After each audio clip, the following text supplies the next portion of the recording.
Yuca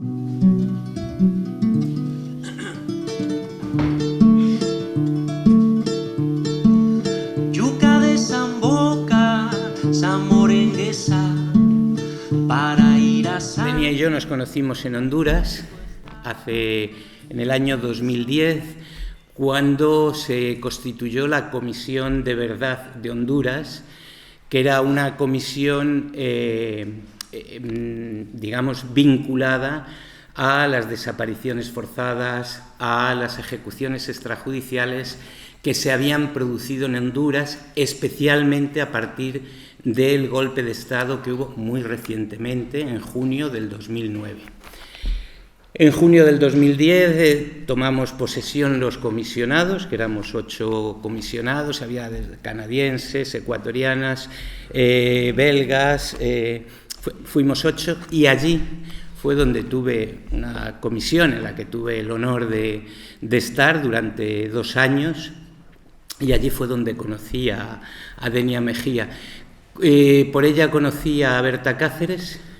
Siempre ha estado muy vinculada a ella, eran 2 personas que trabajaban en el mismo sentido, y allí aprendimos, y yo aprendí muchas cosas positivas de todo lo que estaba pasando en Centroamérica. Creo, y esto es una cosa para empezar el debate, que en Europa estamos copiando lo negativo de lo que está pasando en América Latina y sobre todo en Centroamérica. Es decir, el maltrato de los ríos, la minería a cielo abierto, es decir, aquellas cosas que han destruido el paisaje y el tejido social. Y yo creo que eso es muy importante para valorar. Y sin embargo, no estamos copiando otras cosas que son muy positivas allí, desde otra concepción de las cosas diferente a la europea, como es el respeto por los ríos, el respeto por el agua, el respeto por el silencio.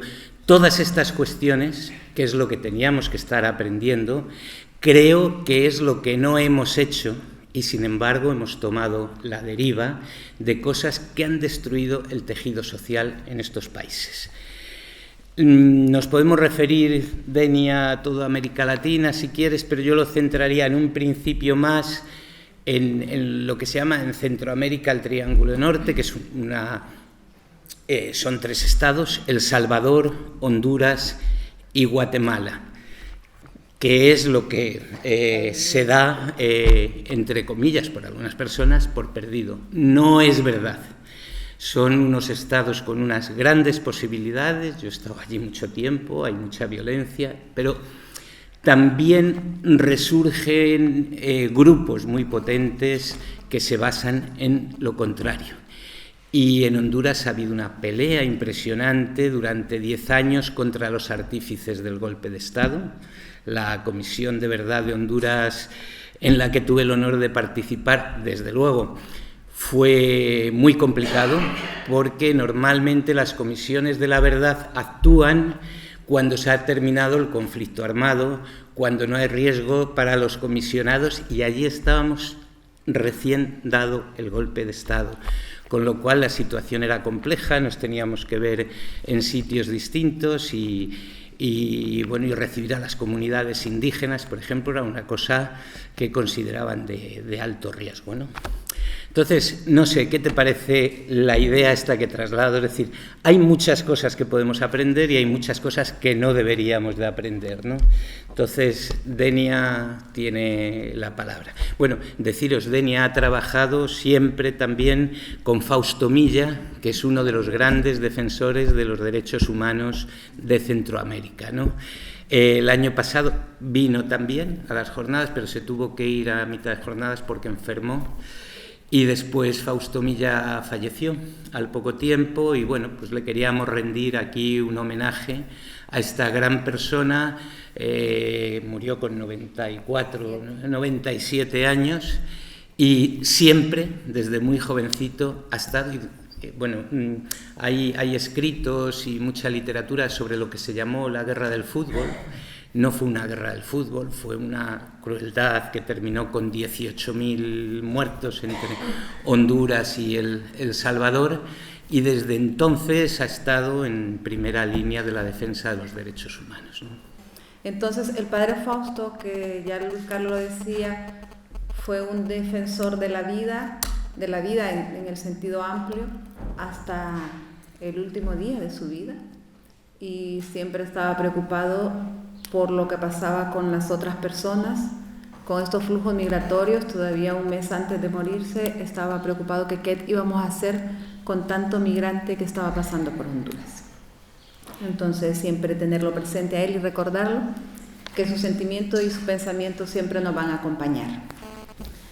Bueno, Luis Carlos, me decías sobre Centroamérica y ese mal llamado Triángulo del Norte, que a mí no me gusta, porque es Centroamérica somos una, ¿no? Pero Estados Unidos se ha encargado de cortarnos. Entonces, los países como los más tontos, los más pobres, somos el Triángulo Norte, El Salvador, Guatemala y Honduras, porque como que somos los que más exportamos ciudadanos hacia Estados Unidos, y ellos nos han denominado y han hecho proyectos sobre estos tres países que nos llaman el Triángulo Norte, y luego Nicaragua es punto y aparte, y Costa Rica y Panamá, que no se consideran centroamericanos ya son considerados más estadounidenses o europeos. Entonces así nos van dividiendo, porque es una de las cosas que tiene las potencias mundiales, no solo Estados Unidos, sino que todas las potencias, para debilitar las luchas de los pueblos centroamericanos. Centroamérica se ha convertido en unos países de tránsito, o sea, no solo ahora ya de origen para la migración, sino que también de tránsito, porque actualmente hay un flujo migratorio desde Sudamérica y desde África que sube por el Darién, por el famoso tapón del Darién, y pasa por Centroamérica. Actualmente por Honduras están pasando alrededor de 3.000 personas diarias, están entrando desde la frontera de Nicaragua, entre Nicaragua y Honduras, alrededor de 3.000 personas diarias de nacionalidades diferentes. Normalmente en Honduras, desde los aparatos de comunicación dicen son venezolanos, pero no. O sea, van venezolanos, van colombianos, ecuatorianos, peruanos, senegaleses, haitianos, dominicanos, etíopes. O sea, va de diversos países. Nosotros hemos registrado alrededor de 37 nacionalidades que han pasado por Honduras, que llegan, no sé, los de África, una mujer que se llama Ked Abrea, que salió de Etiopía a Kenia. En Kenia consiguió un pasaporte falso y llegó a Bolivia. Y de Bolivia hizo todo el camino, no sé, debe de estar en México. Les decía que diario en Honduras entran 3.000 personas. Cuando ya llegan a México, entre los que pasaron y los que se sumaron hondureños y guatemaltecos llegan 4.000. Los que llegan entre México y Guatemala ya entran 4.000 a México al día, y de estos, cuando ya llegan a la frontera sur de México, Estados Unidos, llegan 8.000 personas que están llegando al día a la frontera sur. O sea que es un escándalo de gente. Nosotros nunca, aparte del éxodo masivo que hubo en Honduras hace 2 años, de las caravanas de migrantes que salieron, nunca vimos o asistimos a tanta gente de otras nacionalidades pasando por el país.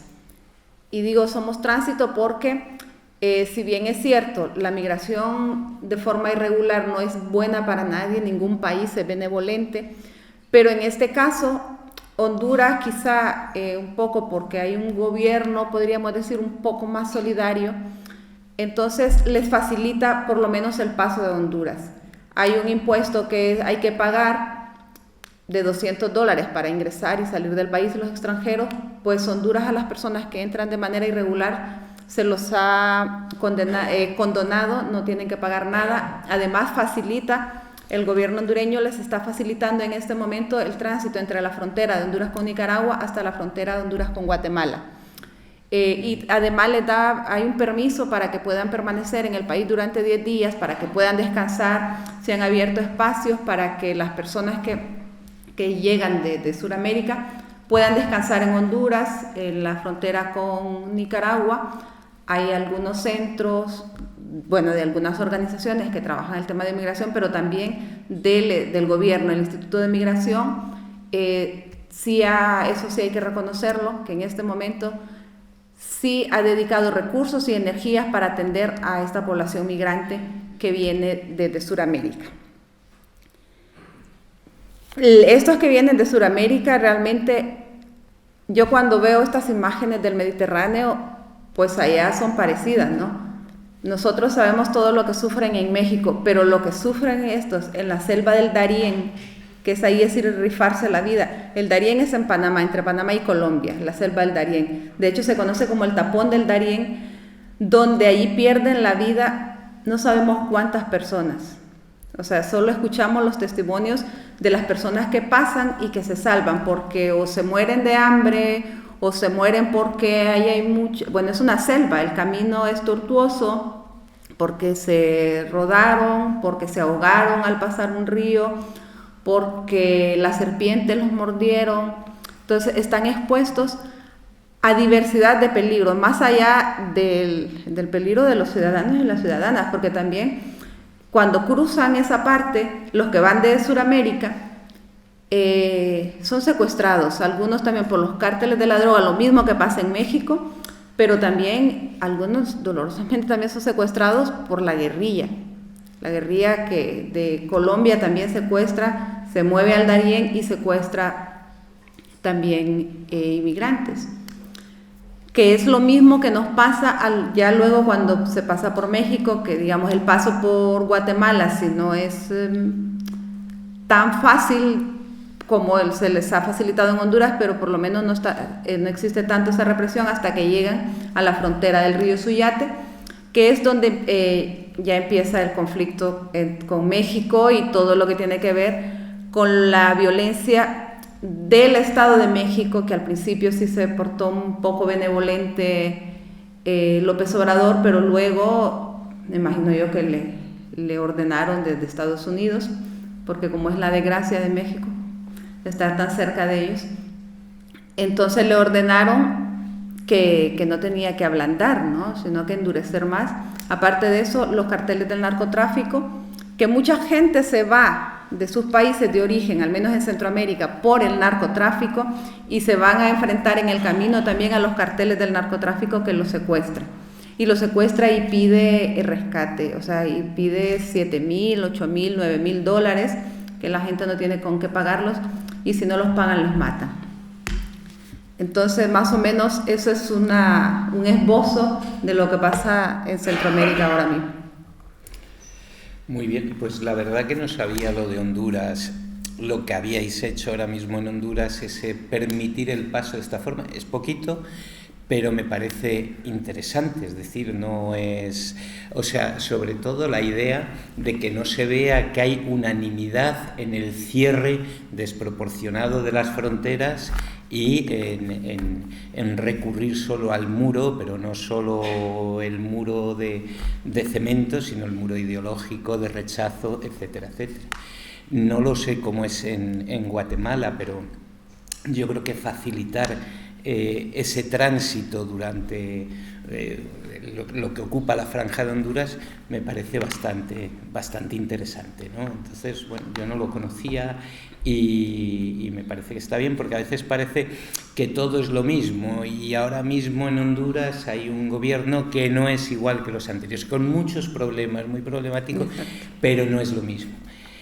Igual que pasa en Guatemala. Guatemala ha empezado un periodo, yo creo que un poco diferente. Es decir, lo de Guatemala ha sido durísimo, ha tenido que intervenir la Unión Europea, un montón de cuestiones. En la primavera ganó las elecciones el movimiento Semilla, que era un grupo progresista dentro del país, contra todo pronóstico, frente a lo que se llamaban las candidaturas de la corrupción, ¿no? Entonces, Guatemala vivía una sensación muy compleja, porque en Guatemala, a partir de los acuerdos de paz, hubo una organización que más o menos intentó introducir un sistema de justicia y de lucha contra la impunidad interesante. Finalmente tuvieron que abandonar el país y los jueces, los fiscales, los abogados que habían contribuido a desarrollar este sistema de justicia mínimo, pues fueron perseguidos por unas fiscalías, o sea, una política de lawfare brutal, y tuvieron que salir. Ahora mismo hay más todavía, y ya con el gobierno nuevo hay todavía más de 100 jueces, fiscales y abogados que están fuera del país, que han tenido que salir. Curiosamente, la jueza, digamos, que más se ha distinguido por la lucha contra la corrupción, que fue la que condenó nada menos que al presidente Ríos Montt por el genocidio de los indígenas, Yasmín Barrios se llama. Nosotros desde la asociación hemos trabajado con ella en varias cosas, y ella permanece en Guatemala, pero la mayoría han salido fuera. Entonces la situación de Guatemala es compleja. Finalmente, Arévalo, que ha sido el candidato que ganó las elecciones, ha intentado ser detenido varias veces por la Fiscalía, se ha intentado ilegalizar al movimiento Semilla, hay una asociación de víctimas del terrorismo que ha intentado excluirles de la vida política, etcétera, etcétera. Finalmente, como ganó las elecciones, además bastante holgadamente y contra todo pronóstico, al final, el 15 de enero, tomó posesión, después de estar más de 12 horas esperando, porque le encerraron a los diputados de Semilla en sus despachos y no podían salir, y caducaba la toma de posesión. Fue un impresionante. Ahí la Unión Europea, pues hizo una cosa, yo creo, interesante, presionó mucho y habló ya de embargos de bienes a personas de Guatemala que estaban impidiendo eso, y eso yo creo que ya hizo que entraran en razón cuando ya vieron que sus propiedades en Europa podían ser embargadas, y finalmente Arévalo tomó posesión. Y lleva 2 o 3 meses, es muy poco tiempo, pero yo creo que hay que valorar estos pequeños cambios que hay en un lugar donde la cosa es muy compleja. Y en Honduras y en Guatemala ha habido un proceso inverso al del Salvador. Lo del Salvador es una cosa que, digamos, no se llega a poder interpretar cómo ha pasado eso, ¿no? En estos momentos, y de eso puedes hablar tú más, porque a veces hemos intercambiado muchos debates sobre las prisiones, pues que es lo último que se arregla normalmente en los países, pero lo del Salvador ya no es una cosa de arreglo parcial, sino que ha sido una cosa estructural, con el miedo de que países que están muy permeados por el narcotráfico, como puede ser Ecuador en este momento, adopte un poco la misma postura, es decir, que el modelo Bukele de El Salvador pueda expandirse, cual sería una cosa terrible desde el punto de vista de los derechos humanos y de la democracia, vamos. Bueno, primero añadir a lo de Guatemala un poco, ¿no?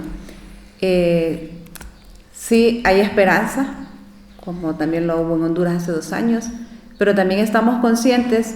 Yo hablo así como muy con propiedad de Guatemala, porque yo nací en la frontera de Guatemala. Entonces, parte de mis relaciones familiares y todo están también con Guatemala.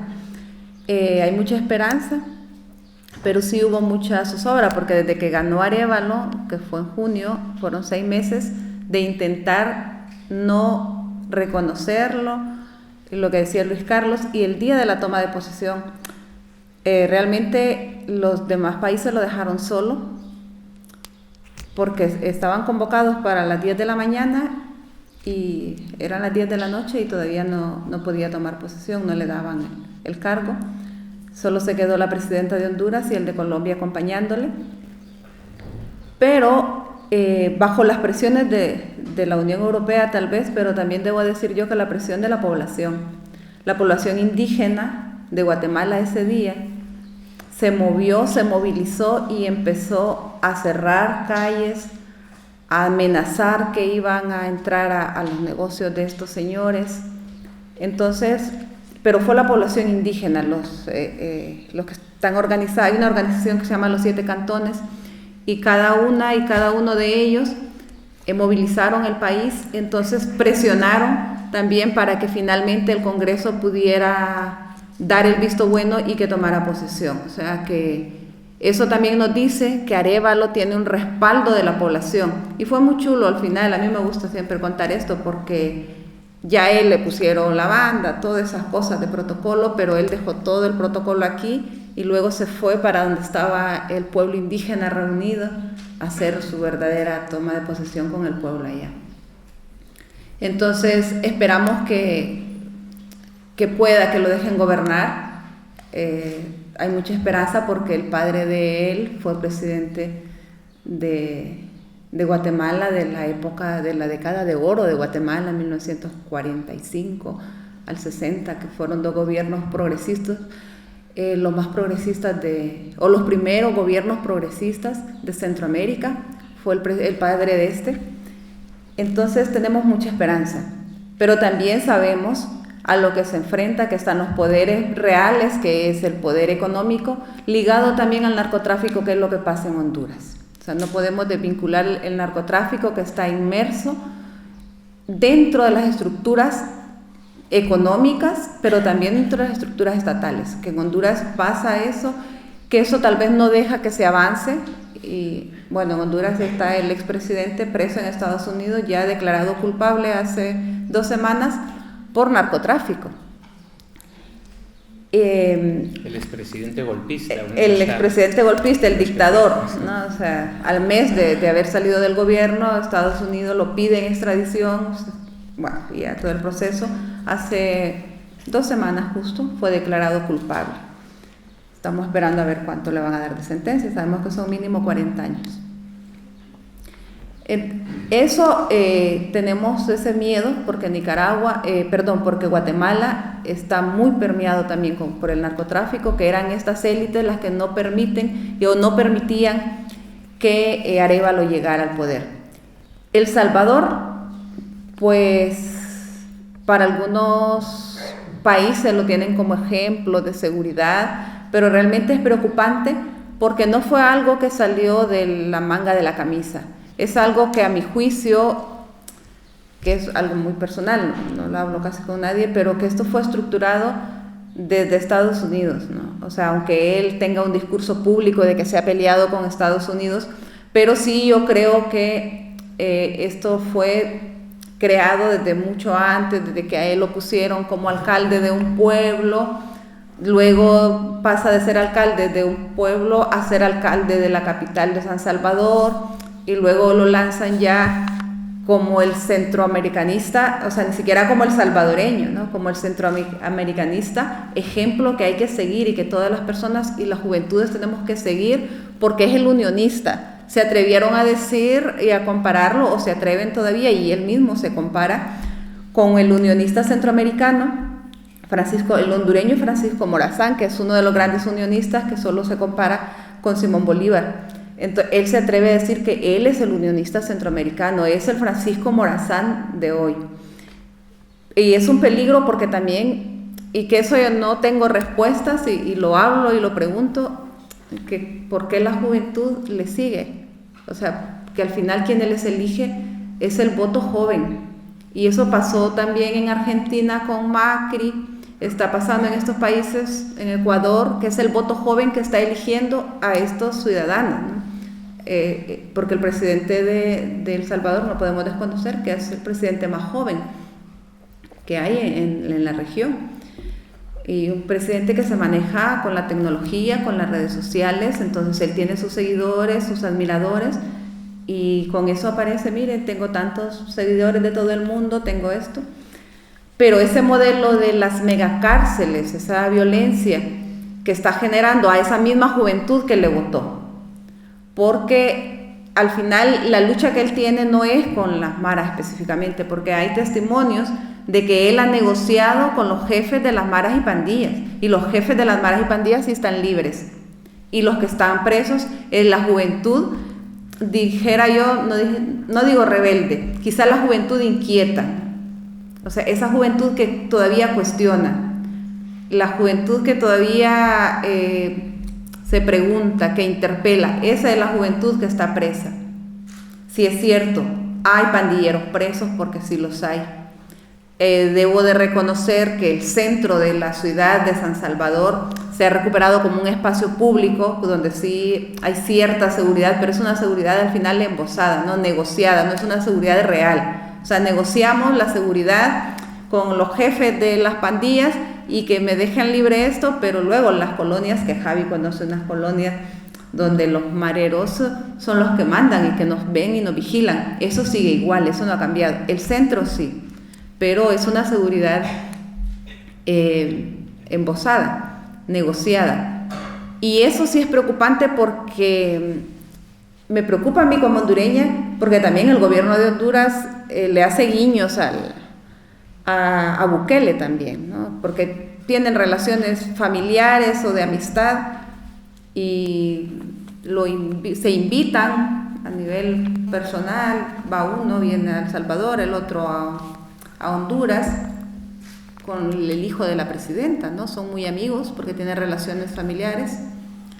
Y yo veo también con preocupación, porque sí hay un guiño con esto del estado de excepción, y lo que va a agudizar, que ya pasó también en El Salvador, va a ser la migración.